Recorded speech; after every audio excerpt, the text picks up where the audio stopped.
ఆడవాళ్ళు నచ్చింది బట్ట వేసుకొని తిరిగితే స్వేచ్ఛ వచ్చినట్టు కాదండి అనసూయ గారు.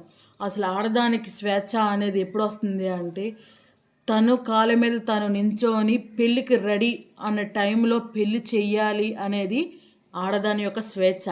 ఆడపిల్ల పుట్టగానే ఆడపిల్ల పుట్టిందా అని ఎటకారించే సమాజంలో ఉన్నాను చూడండి. అలాంటి సమాజం నుంచి బయటికి రావాలి అనేది ఆడదాని యొక్క స్వేచ్ఛ. పెళ్ళయ్యాక అత్తారింట్లోకి వెళ్ళిన తర్వాత మొగుడు తాగి తనకుండా అత్తమామలు పిల్లలు లేట్ అయ్యేసరికి నువ్వు గొడ్రాలివే అని అనకుండా, చుట్టుపక్కల వాళ్ళతో వేధింపులు పడకుండా, వాళ్ళు కట్నాలు తెండి అని అది ఇబ్బంది పెట్టకుండా, ఇవేవి చేయకుండా ఉండడం అది మాకు కావాల్సిన స్వేచ్ఛ. అంతేగాని ఒక బిడ్డకి ఒక భర్తకి చూపించుకోగలిగే వాటిని కూడా ఇప్పుకొని తిరుగుతాము అంటే అది మాకు ఆ స్వేచ్ఛ వద్దు.